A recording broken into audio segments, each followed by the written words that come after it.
जरांग्या, मी एक मराठा आहे. मी छत्रपती शिवाजी महाराजांचा वंश आहे. मी मावळा आहे. तू बामण्याच्या पाशी झुकला, लायच ऐकली. तू खरा मर्द नाही आहेस, समजलं काय? औरत आहे, समजलं काय? तू खरा मर्द राहिला असता तर मेला असता, खरा मावळा राहिला असता मेला असता तू, आणि मराठा समाजाले आरक्षण भेटून दिलं असतं. मी कट्टर 96 कुळी मराठा आहे असं म्हणल्यानं फक्त चालत नाही बरं का. आज प्रत्येक मराठ्यांपर्यंत हा व्हिडिओ शेअर करा. आणि हा जो गद्दार आहे ना, नालायक नाजायज पैदास आहे ना, ही पैदास जिथं दिसेल ना, पूर्ण मराठ्यांना सांगतो हा, जिथं दिसेल ना ही पैदास डायरेक्ट ठोकायला.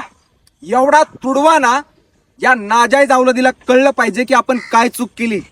आता ही नाजायज अवलाद काय म्हणली की मी छत्रपती शिवरायांचा अंश आहे. ए हरामखोरा, तुझं रक्त आहे ना, तुझं रक्त नासक रक्त आहे, गद्दारी तुझ्या रक्तात आहे. आणि दुसरी गोष्ट, अजून एक म्हणला की मी शिवरायांचा मावळा आहे. तू मावळा नाही, कावळा आहे, कावळा. कोण आहे तू? कावळा. जर तुझ्या आईचं रक्त तुझ्या अंगात असतं ना, मी स्वतःला म्हणतो ना की मी मराठा आहे, तू मराठा नाहीयेस, भिकारचोट आहेस, भिकारचोट.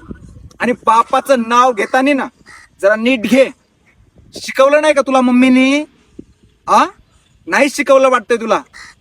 लहानपणी काय जन्म दिला की तुला असं रोडवर टाकलं होतं का काय? बापाचं नाव घेताना ना जरा नीट घेत जा.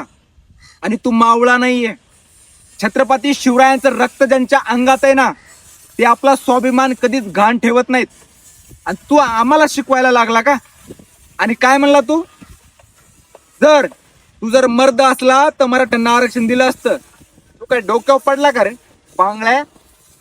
असं घाण बोलावंसं वाटतंय ना तुला? पण मराठ्यांनो, आपण बोलून नाही, करून दाखवायचा. आता कसं आहे माहिती का, मराठा ही जातच अशी आहे, एक तर कुणाच्या वाटेला जात नाही, आणि जर कुणी अंगावर आला ना तर त्याला फाडल्याशिवाय राहत नाही. त्यामुळे ना ही चित्त गद्दार अवलाद दिसल ना, एवढा दुडवा ना लाताखाली, डायरेक्ट म्हणला पाहिजे की मी चुकलो, आणि आता मराठा समाजाच्या नादाला मी कधीच लागणार नाही. कळलं का?